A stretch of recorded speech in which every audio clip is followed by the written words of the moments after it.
오늘 주시는 하나님 말씀 함께 보도록 하겠습니다. 로마서 6장 5절에서 11절까지 말씀입니다. 우리 한 절씩 교독하도록 하겠습니다. 만일 우리가 그의 죽으심을 본받아 연합한 자가 되었으면 또한 그의 부활을 본받아 연합한 자가 되리라.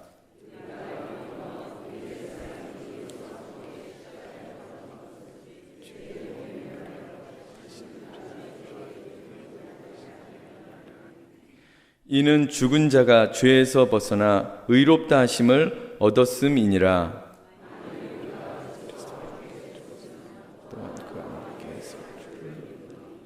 이는 그리스도께서 죽은 자 가운데서 사셨음에 다시 죽지 아니하시고 사망이 다시 그를 주장하지 못할 줄을 알미로라. 그에 대하여 단번에 죽으시며 그의 살으심은 하나님께 대하여 함께 읽겠습니다. 이와 같이 너희도 너희 자신을 죄에 대하여는 죽은 자요 그리스도 예수 안에서 하나님을 대하여는 산 자로 여길지어다. 아멘.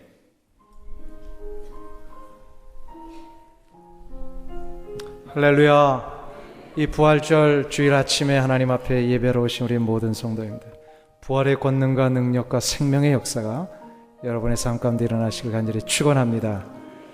우리 잠깐 성도의 교제 나누시기 전에요, 우리 기도해드려야 될 분이 한 분 계셔서 잠깐 기도하는 시간을 좀 갖겠습니다. 이미리 권사님, 오늘부터 터키 연합 중보기도 사역을 위하여서 떠나시게 되는데, 한 분이시지만 우리 터키의 그 선교를 위하여 떠나는 이 귀한 발걸음에 하나님 축복하시고 인도하셔서 저 모슬렘 땅으로 점철되어 있는 저 영적인 싸움의 현장이 다시금 복음과 생명의 현장으로 바뀌어지게 해주옵소서라고 하는 제목으로 우리 잠깐 앞으로 나오시겠어요? 앞에 나오셔서 우리 잠깐 파송의 기도와 함께 축복하며 돌아오실 때까지 하나님 인도해 주시옵소서. 잠깐 서 계시면 우리 다 같이 함께 한 목소리로 한 1분 동안 기도하신 후에 제가 마무리 기도하겠습니다. 하나님 아버지, 이 시간에 기도하고 소원하오니 주의 거룩하신 은혜와 능력 가운데 하나님이여, 영적 싸움의 현장이며 하나님을 알지 못하는 저 땅에 하나님이여 정말로 그리스도 예수의 생명과 복음의 역사를 위해 떠나는 하나님이여 주님의 여정을 축복하시고 하나님이여 셀프웨이브 미션을 통하여서 시작된 이 귀한 연합중보기도 사역에 하나님이여 이슬람 땅이 돌아오게 하시고 하나님의 걸어가시는 이 역사가 일어날 수 있도록 아버지 하나님 축복하시고 두고 가는 가정과 하나님의 모든 발걸음에 안전을 지켜주시고 주의 은혜와 능력 가운데서 하나님 인도하셔 주시옵소서. 하나님 아버지, 주의 크신 은혜와 사랑을 감사합니다. 주 예수 그리스도의 부활의 능력과 생명의 역사를 우리 가운데 허락하신 이 부활주일 아침, 우리가 주님을 찬미할 뿐만 아니라 또다시 이 생명의 역사를 곳곳에 심기 위하여 귀한 복음의 역사를 우리 교회에 허락해 주시니 감사를 드립니다. 하나님, 우리 귀한 권사님이 이제 터키의 땅을 밟으며 그 땅이 하나님의 나라와 복음의 역사와 생명의 능력으로 바뀌어지기를 위하여 달려가오니 그 발걸음을 축복하여 주시옵소서. 2000년 전만 해도 그 땅은 복음의 현장이었으며 사도 바울의 눈물과 땀이 배어있는 수많은 교회들이 세워진 곳인데, 지금은 많은 모슬렘으로 인하여서 그 땅이 하나님을 예배하지 못하고 있습니다. 불쌍히 여겨주시옵시고 이제 주님의 여종이 또 다른 팀들과 함께 그 땅을 밟으며 기도할 때에 회복되는 역사가 있게 하여 주시옵시고 주님 앞에 예배드리는 그날이 그 땅에 다 편만하여질 수 있도록 축복하여 주시옵소서. 하나님의 발걸음을 지켜주시고 어떤 위험과 어려움도 일어나지 않도록 인도하시며 하나님 건강하게 귀한 영적인 싸움을 싸우고 무사히 돌아올 때까지 그 모든 육체와 영혼을 책임져 주시옵시고 두고 가는 가정을 주께서 인도해 주시옵소서. 함께 기도하며 동역할 때 그 땅이 정말로 하나님의 나라의 역사로 바뀌어질 것을 믿사오며 예수님의 이름으로 기도하옵나이다.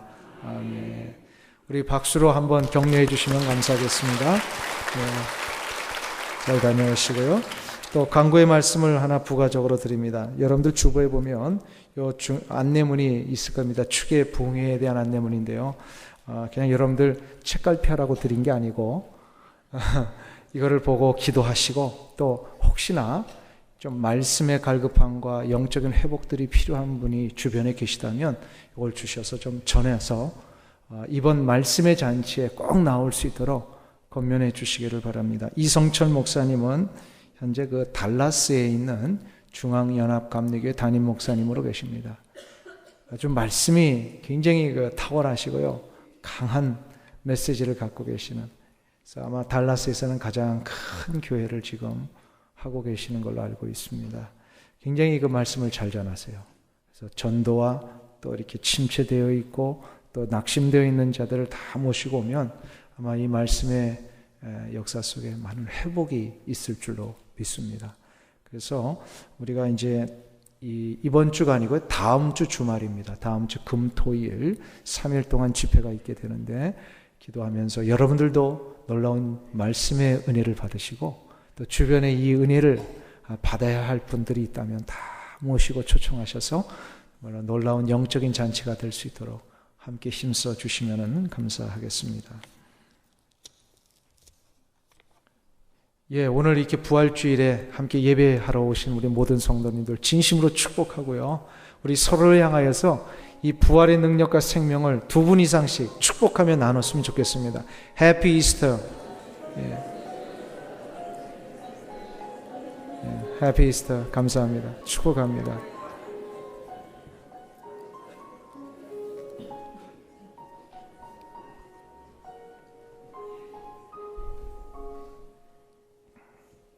인도의 성자라 불리웠던 그 썬다싱을 여러분들은 기억하실 것입니다. 힌두교 독실한 신자에서 기독교 신자로 개종했던 이 썬다싱이 개종 후에 얼마 있다가 영국을 방문한 적이 있습니다. 자신들의 나라를 이렇게 지배했던 영국을 방문했어요. 이 영국에 들어가니까 대학의 한 교수가 썬다싱에게 이렇게 묻습니다. 오랫동안 몸담고 젖어왔던 힌두교를 버리고 기독교를 믿게 된 이유가 무엇입니까? 이 질문은 힌두교와 기독교의 차이가 무엇이기에 그렇게 종교를 바꾸게 되었느냐라는 질문입니다. 이때의 썬다싱이 실은 이 질문은 쉬운 질문은 아니잖아요. 이 종교를 바꿨다라는 것은 굉장히 정말로 어렵고도 힘든 과정 속에서 이루어진 것이고 많은 설명이 필요할 겁니다. 근데 의외로 대답을 쉽게 간단하게 했어요. 이런 대답을 했습니다. 부활하신 예수님이 지금도 살아계시기 때문입니다. 이 대답으로 그 영국의 학자에 대해서 완전히 그 대답을 완전히 이제 해버리고요. 더 이상 이 부분에 대해서 묻지 못하겠습니다. 부활하신 예수님이 지금도 살아계십니다. 여러분들 이거 믿으십니까? 기독교 신앙이 세상의 종교와 근본적으로 다른 아주 중요한 한 가지가 있다면 세상의 다른 종교들은 죽음의 문제에 대한 해결을 하지 못합니다. 세상의 종교는 죽음의 문제를 해결하지 못합니다. 그러나 우리 기독교 신앙은 죽음의 문제에 대한 해결길을 하나 갖고 있습니다.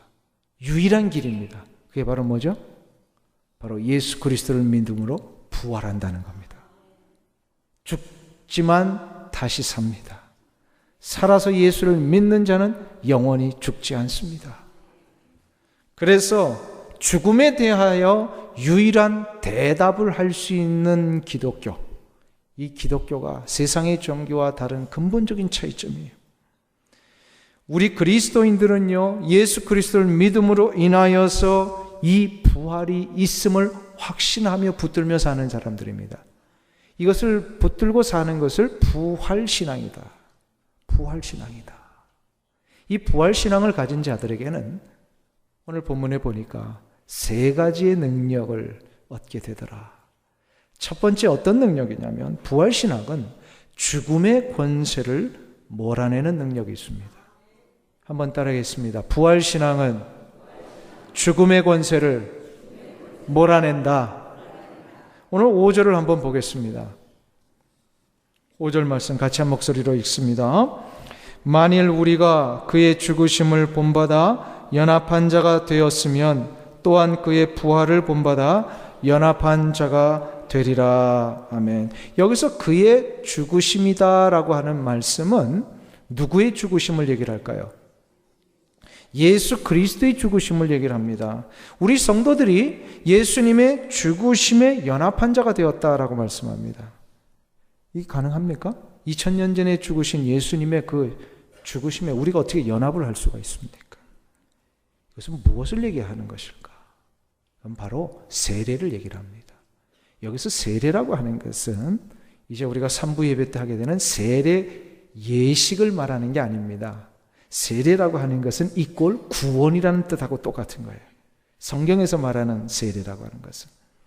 그래서 로마서 6장 1절에서부터 4절까지가 구원받은 우리가 과연 그것이 이제 세례의 의미로 어떻게 되는 것인가를 설명을 하고 있습니다. 6장 1절부터 4절까지 우리가 읽지는 않았지만 세례에 대한 이야기를 하는데 이 세례는 곧 우리가 받은 구원을 얘기를 하는 거예요. 왜 세례와 구원이 같은 말입니까? 세례, 정확하게 말하면 뭡니까 이게? 예수 그리스도를 믿는다라고 하는 것, 이것은 바로 나의 옛 자아가 죽고 나의 죄된 본성이 다 죽고 이제 예수 그리스도로 인하여서 새로운 자아로 태어나는 겁니다. 아멘? 이게 세례의 의미예요. 그래서 물을 머리에 뿌린다든지 혹은 물 속에 우리가 다 이렇게 들어간다든지 이 세례 예식을 할 때 그런 걸 하잖아요. 근데 한번 보세요. 물에 들어가는 걸 한번 생각해 보겠습니다. 물에 들어갈 때 어떻게 돼요?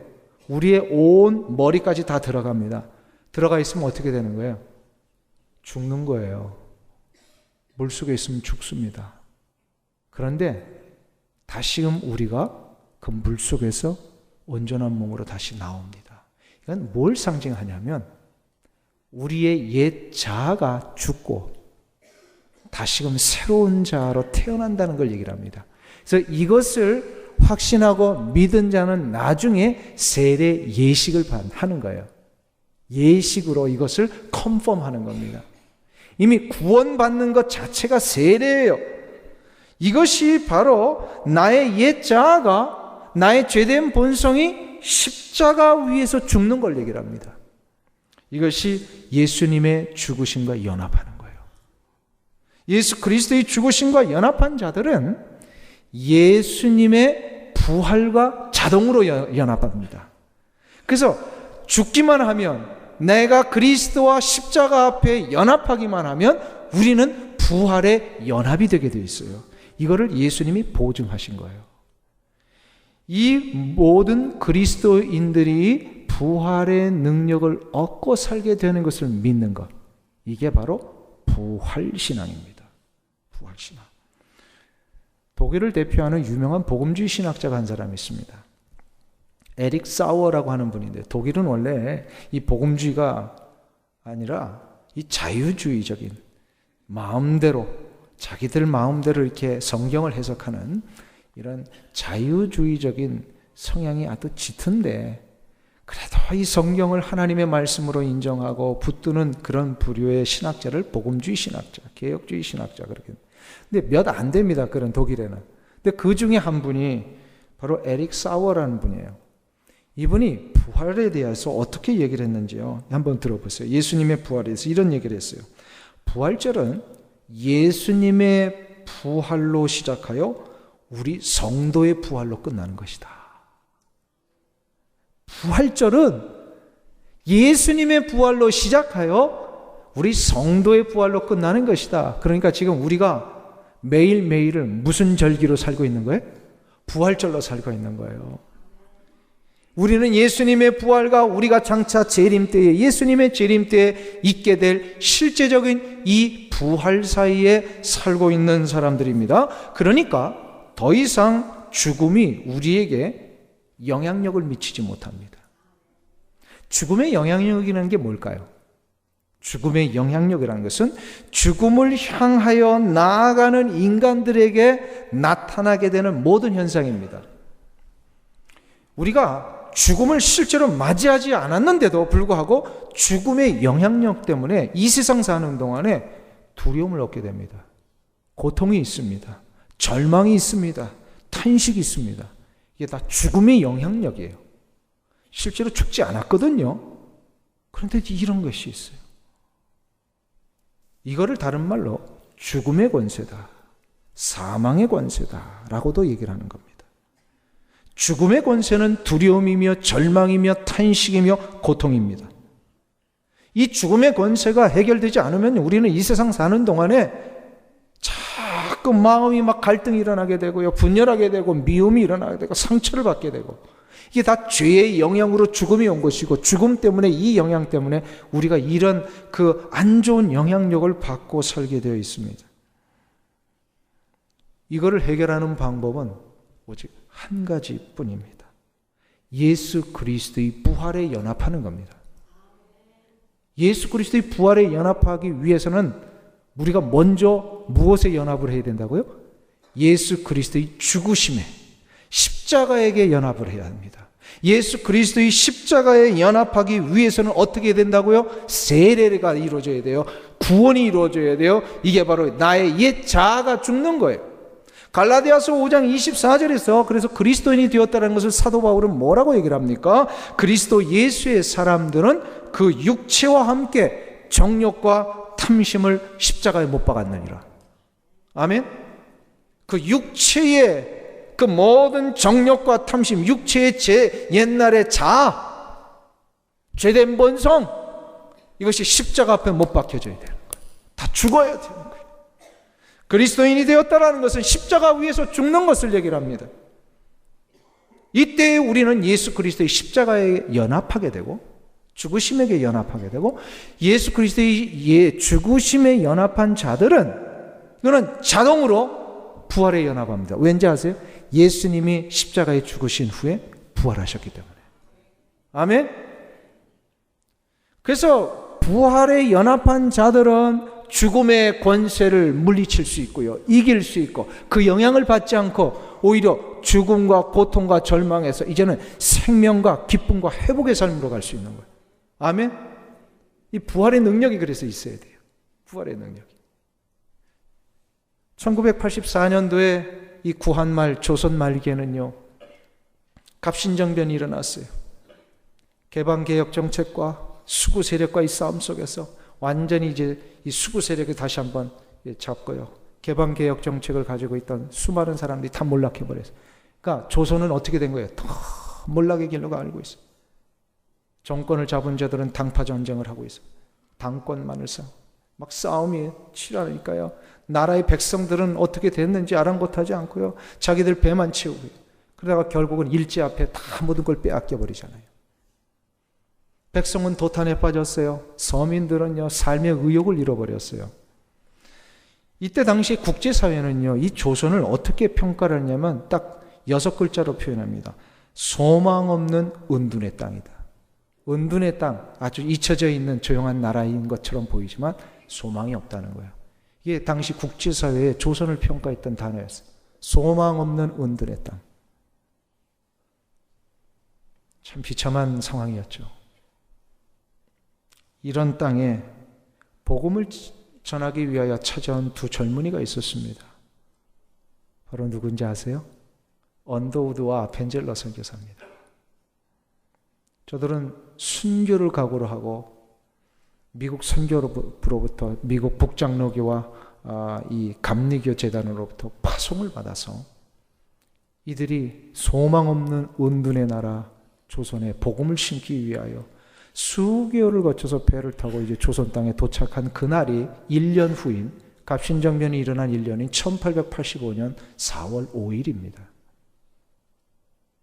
이 날이 바로 어떤 날이냐면 부활절 아침이었어요. 기독교의 절기로 보면. 이 두 선교사님의 제물포 인천항에 입항한 것은 단순한 외국 두 사람이 오는 것이 아니라 소망이 없던 영적 황무지와 같은 이 조선 땅에 새로운 생명의 빛이 시작되는 날이었습니다.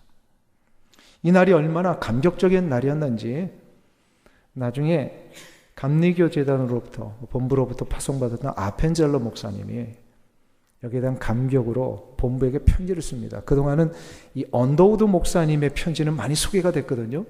근데 아펜젤러 목사님의 편지는 잘 소개가 안 됐던 것 같아요. 근데 아펜젤러 목사님이 아주 짧고도 아주 간결한 편지를 선교부에다가 이렇게 감격적으로 썼습니다. 우리는 부활절에 이곳에 왔습니다. 그날 사망의 철창을 부수시고 부활하신 주님께서 조선의 결박을 끊어주시고 하나님의 자녀로 빛과 자유의 세계로 인도해 주실 것을 기도했습니다. 할렐루야. 그 기도가 이루어졌어요, 안 이루어졌어요? 이루어졌습니다. 100년도 되기 전에 절망과 탄식뿐이었던 조선의 백성들에게 부활의 소망 되신 예수 그리스도의 이 능력이 심겨지니까 절망이 변해서 조선 땅이 소망의 땅으로, 탄식이 변해서 기쁨의 땅으로 바뀌어졌습니다. 가치도 없고 의욕도 없고 삶의 어떤 의미도 찾지 못했던 조선의 수많은 서민들, 여인들, 어린아이들, 천민들이요, 왜 이 땅을 살아야 하는지 그 가치와 의미를 깨닫고 나니까 저들이요 조선을 위해서 헌신하는 자들이 됐잖아요. 희생하는 자들이 됐잖아요. 조선은요 채 100년도 되지 않아서 다른 나라에 복음을 전하는 선교 국가가 됐습니다. 아시죠? 1970년대부터 이 대한민국은요 복음을 전하는 선교 국가가 됐어요.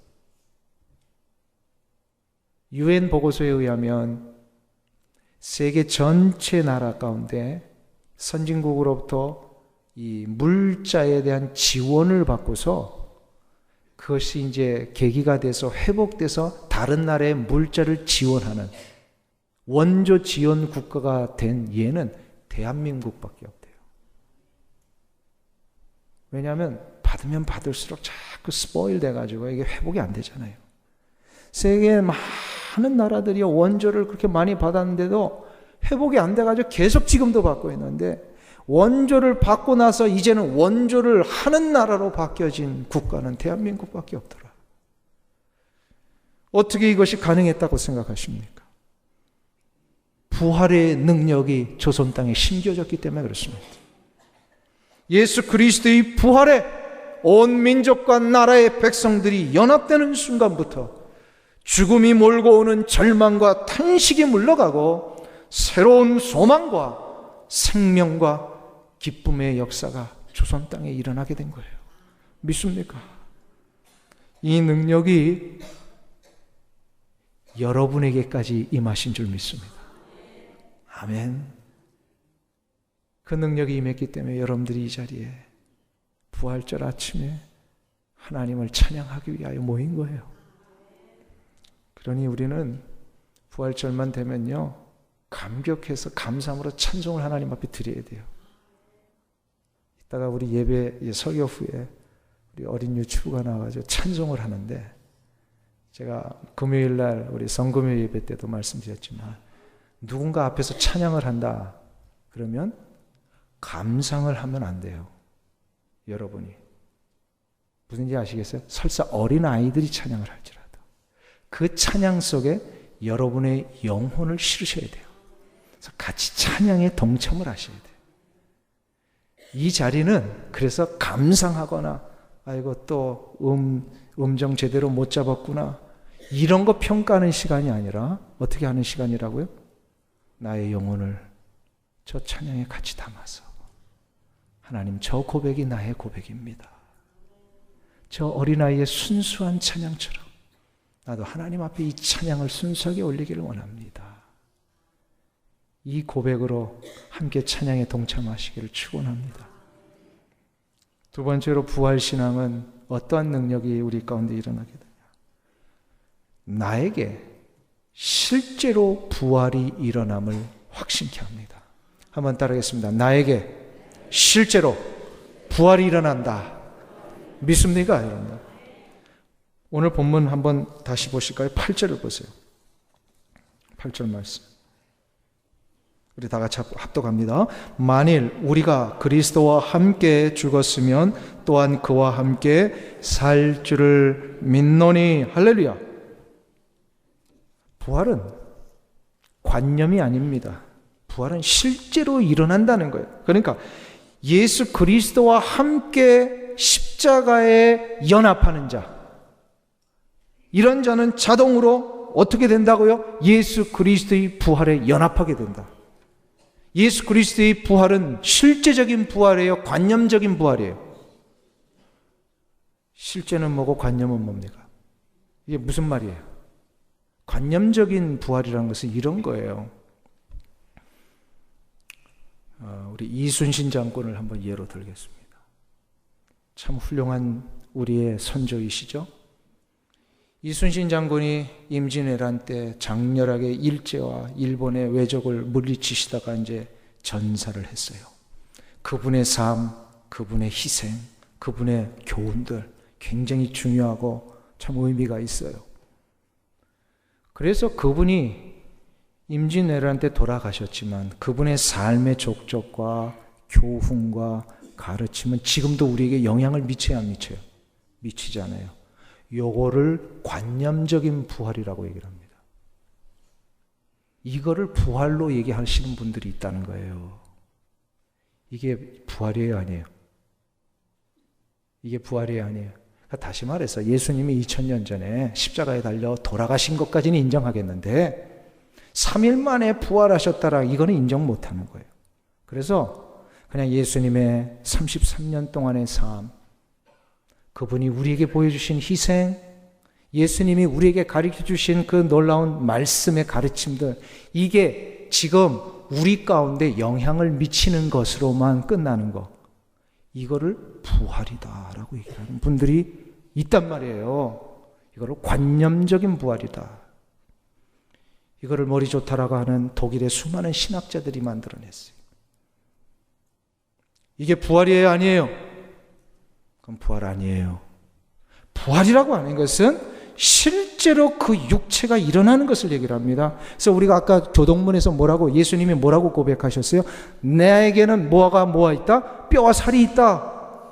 나는 영이 아니니, 영으로 부활한 게 아니라 육체로 부활했기 때문에 뼈와 살이 있다는 거예요. 손에 못자국을 만져보라 말씀하셨잖아요. 실제로 육체로 부활하셨어요. 이 육체로 부활하신 예수님의 부활에 우리가 어떻게 된다고요? 연합하게 됩니다. 우리의 몸도 실제로 부활한다는 것입니다.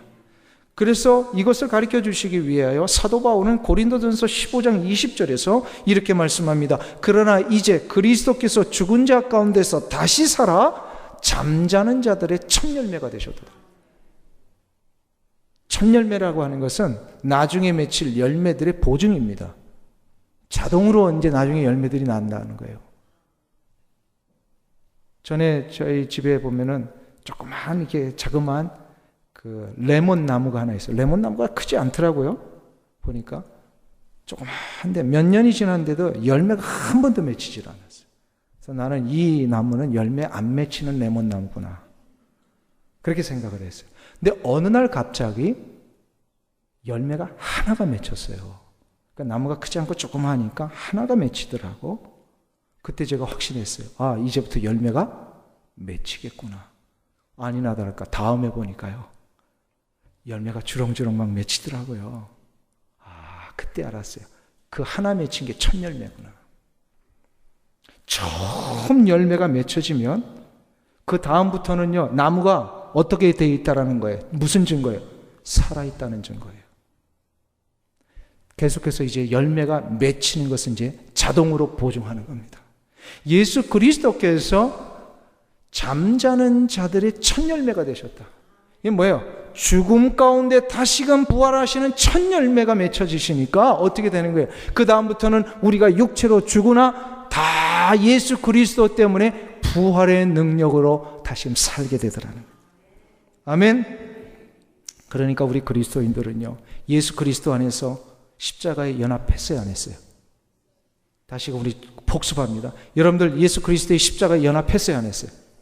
했죠? 이 연합한 자들은 자동으로 무엇에 연합한다고요? 부활에 연합을 합니다. 이 부활은 그냥 관념적인 부활이 아니라 무슨 부활이라고요? 실제적인 육체의 부활입니다. 그러니까 여러분은 이제 부활을 보증받았어요, 안 받았어요? 아멘. 우리 그리스도인들에게는 그래서 죽음이 끝이 아니에요. 죽음은 영원한 삶을 시작하는 새로운 출발입니다. 그래서 아멘. 이게 제대로 정리 안 되고 믿어지지 않으면 장례식은요 너무너무 슬프고 힘든 시간이에요. 이거 제대로 되지 않으면요 장례식이 너무 힘들어요.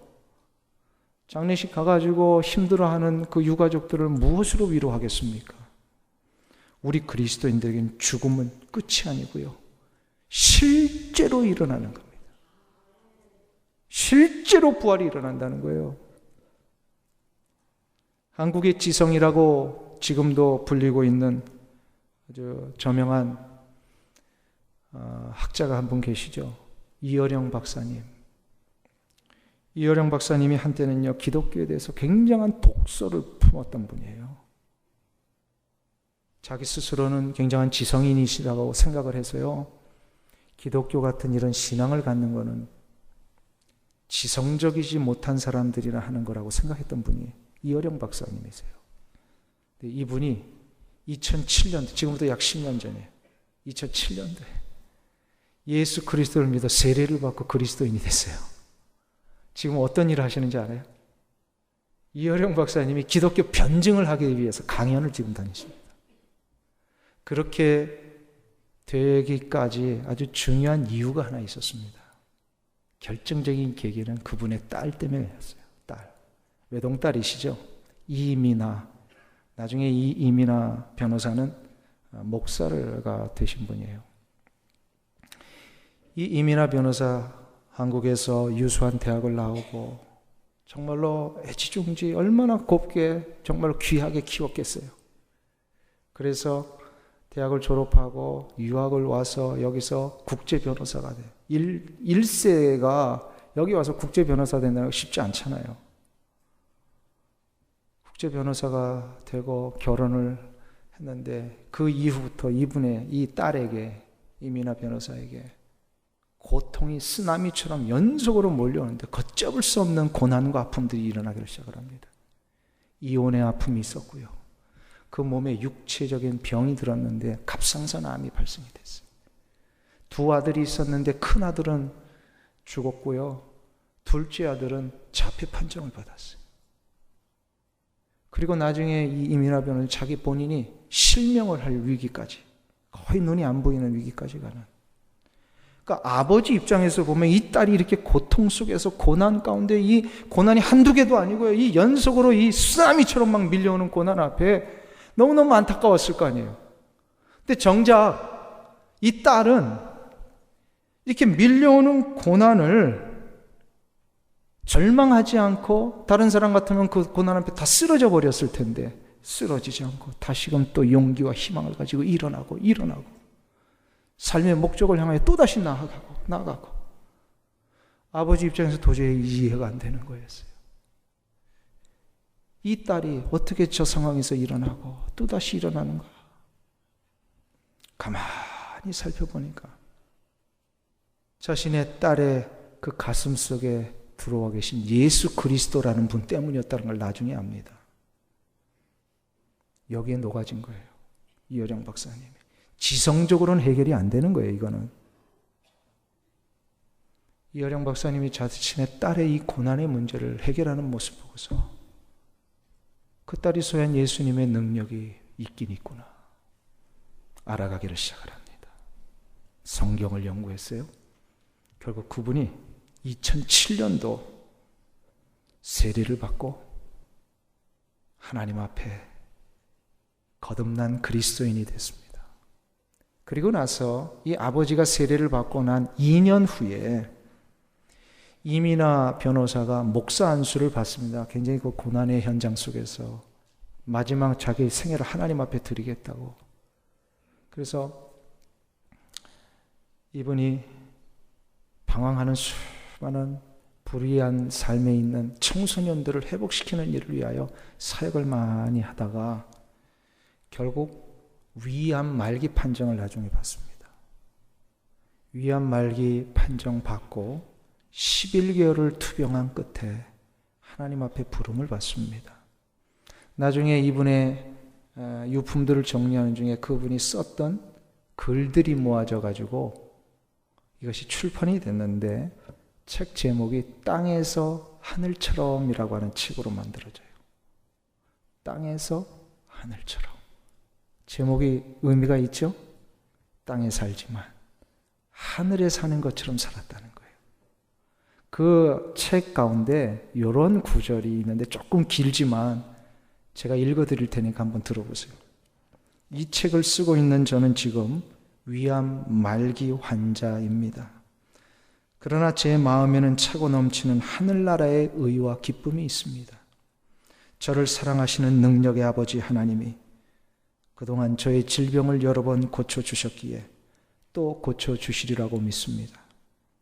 그러나 어떤 이유에서든지 이 땅에서 그 치유를 다 받아 누리지 못하고 내 몸이 죽는다 해도 저는 예수님을 믿는 자는 죽어도 살겠고 살아서 그를 믿는 자는 영원히 죽지 않는다는 이 말씀을 믿습니다. 그 말씀 속에는 죽음은 이미 그 권세를 잃어버렸고 그래서 저는 죽음이 더 이상 두렵지 않습니다. 제게는 예수님이 십자가에서 우리에게 주신 승리가 관념적이거나 종교적이 아니라 실제적인 것입니다. 사랑하는 성도님 여러분, 고통의 쓰나미가 수도 없이 밀려오는 가운데 기쁨을 누릴 수 있었던 능력이 어떻게 가능했다고 생각하십니까? 그것은 바로 부활이 관념이 아니라 실제임을 믿는 믿음 때문입니다. 여러분에게 부활은 어떤 것입니까? 실제입니까? 관념입니까? 막연한 것입니까? 구체적인 것입니까? 여러분들은 부활을 믿으십니까? 아멘. 여기서 확실하게 대답이 나와야 돼요. 나에게 이 부활은 실제로 일어나는 것임을 나는 믿습니다. 이 고백이 여러분들 가운데 일어나신다면 여러분들은 그 부활의 능력 때문에 이 세상을 절망과 탄식이 아니라 소망과 기쁨으로 승리하며 살 수가 있는 거예요. 아멘. 그래서 부활신앙은 세 번째로 우리로 하여금 이 세상을 승리의 전진을 이루게 합니다. 이게 세 번째 능력이 한번 따라하겠습니다. 부활신앙은 우리로 하여금 이 세상 동안 승리의 전진을 이루게 한다. 믿습니까? 이 부활의 능력은 장차 우리가 저 영원한 하나님의 나라에 들어가는 능력일 뿐만 아니라 이 세상을 살아가는 능력입니다. 이 세상을 승리로 전진하는 능력입니다. 오늘 본문 6장 11절을 다시 한번 보겠습니다. 로마서 6장 11절 말씀. 우리 다 같이 한 목소리로 합독합니다. 이와 같이 너희도 너희 자신을 죄에 대하여는 죽은 자요 그리스도 예수 안에서 하나님을 대하여는 산 자로 여길지어다. 아멘. 하나님에 대하여는 산 자로 여기라. 이게 무슨 얘기예요? 하나님께 살아있는 자로 여겨라. 살아있다라는 것은 단순히 숨만 쉬는 것, 그냥 목숨만 부지하며 사는 것, 그런 걸 얘기를 하는 게 아니에요. 여기서 살아있다라는 것은, 여기서 살아있다는 것은 하나님이 우리 인생을 향하여 예비해 놓으신 그 놀라운 계획과 의미와 가치를 발견하고 이 세상을 생명력 있게 살아가는 것, 의미 있게 살아가는 것, 가치를 누리며 살아가는 것, 이걸 얘기를 하는 거예요. 한 끼 세 끼 밥만 먹으면 돼. 이거는 살아있는 게 아니란 말이에요. 그냥 돈 벌어서 그냥 내 가정이나 잘 이루며 이렇게 그냥 살아가는 거, 이거는 살아있는 게 아니에요. 하나님에게 이거는 하나님 믿지 않아도 살아갈 수 있어요. 이렇게는 하나님에게 살아간다라고 하는 것은 하나님이 내 인생에게 특별하게 부여해 주신 그 놀라운 계획, 그 뜻, 내 인생의 목적, 이것을 발견하고 이것을 풍성하게 누리며 사는 것, 이게 하나님에게 사는 자로 여기며 사는 겁니다. 하나님에서. 그러면 하나님께서 나의 인생을 향하여 마련해 놓으신 이 뜻과 목적을 발견하며 이루며 풍성하게 누리기 위해서는 아주 중요한 한 가지를 해결해야 됩니다. 이것을 이루기 위해서 가장 중요하게 먼저 준비될 게 뭔지 아세요? 바로 믿음입니다. 믿음. 히브리서 기자는 얘기를 합니다. 믿음이 없이는 하나님을 기쁘시게 못한다. 하나님이 내 인생을 향하여 주신 이 놀라운 계획과 일들을 이루는 거 하나님 기쁘시게 하는 거잖아요. 그러니까 이것을 위해서는 믿음이 있어야 돼요. 믿음이 뭡니까? 내 삶의 끝에는 분명한 부활이 있음을 확신하고 이 부활을 믿고 나아가는 자에게는 승리의 전진이 있음을 확신하며 가는 것, 이게 바로 믿음입니다. 뭔가 다 보여주고 다 갖춰져서 그 길을 가는 게 아니에요. 홍해의 기적과 요단강의 기적의 차이가 뭔지 아세요? 홍해의 기적은 하나님이 바다를 갈라주신 다음에 그 길을 가게 하셨어요. 근데 요단강은 갈라주지 않고 먼저 가게 하셨어요. 그러니까 나중에 갈라주시죠. 이 차이. 왜 이런 두 가지 차이를 주셨을까요? 홍해의 기적은 하나님을 제대로 알지 못하는 믿음이 없는 이스라엘 백성들을 살려내시기 위한 기적이었어요. 430년 동안 애굽의 노예살이했던 오합지졸과 같은 영적인 전무한 준비가 안 된 이스라엘 백성들에게는 저들을 하나님이 다시금 생명의 역사로 살려내셔야 되잖아요. 그래서 홍해 바다를 걸어간 것은 고린도전서 10장에 보면 세례를 받은 것이다. 아까 세례는 이꼴 뭐라 그랬어요? 구원이다 그랬잖아요. 구원을 허락하신 거예요. 그래서 구원받은 자에게는 무엇이 필요하면 믿음의 연단과 믿음의 능력이 필요해요. 그런데 요단강의 기적은 바로 광야 40년 동안 이제 홍해의 기적을 경험해서 구원을 받았던 이스라엘 백성들이 이제 40년 동안 연단되고 훈련돼서 명실공히 이제는 믿음의 사람으로 잘 준비됐어요. 이제 믿음의 사람들에게는 무엇이 필요하냐면요, 요단강의 기적이 필요한 거예요. 요단강의 기적은 기적을 보고 걸어가는 게 아니라 약속을 믿고 걸어가는 거예요. 그때 요단강의 기적이 일어나요. 우리 그리스도인들은 홍해의 기적을 이미 경험한 사람들입니다.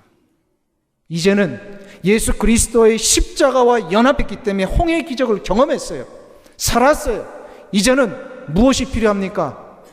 이 모든 삶 후에 우리에게 그 가나안의 축복, 부활의 축복이 기다리고 있음을 믿고 이 약속을 붙들며 나아가는 요단강을 건너는 이 결단이 필요한 거예요.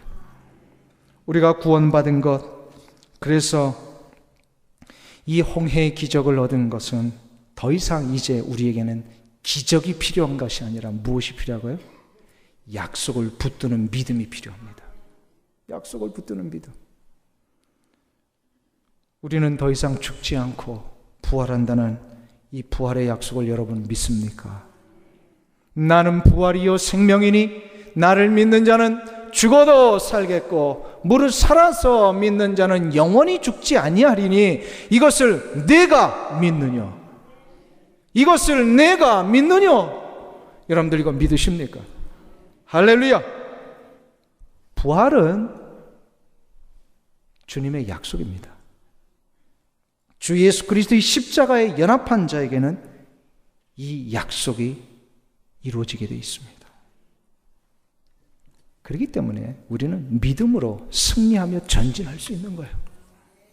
옛날에는 이 홍해 바다를 건너기 전에는 예수 그리스도의 십자가와 연합하기 전에는요, 우리에게 보여주지 않으면 전진이 안 됐던 그런 삶이었잖아요. 홍해 건너기 전에 우리는 다 그런 수준으로 살았던 사람들이에요. 그러나 이제 우리는 홍해를 건넌 사람들입니다. 아멘. 홍해를 건넌 사람들에게는 무엇이 준비되어 있습니까? 가나안의 축복. 가나안의 축복이 바로 부활의 영광입니다. 이것을 확신하기에 우리는 기적을 보고 나아가는 사람들이 아니라 약속을 붙들고 나아가는 사람들. 그래서 빌립보서 3장 12절과 14절에서 사도 바울은 우리에게 이것을 약속하십니다. 우리 이 말씀을 읽고 마치도록 하겠습니다. 빌립보서 3장 12절부터 14절까지 말씀 우리 다 같이 합독하겠습니다. 빌립보서 3장 12절부터 14절.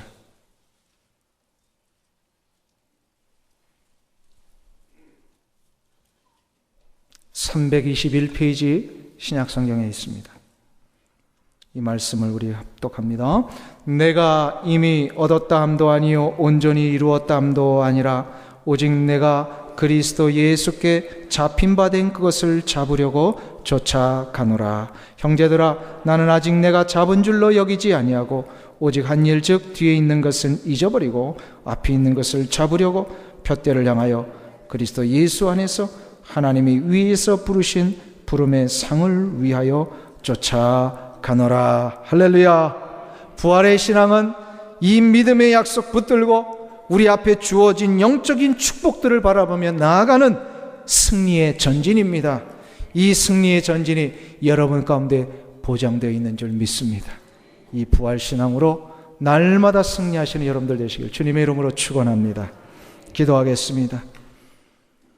하나님 아버지 감사합니다.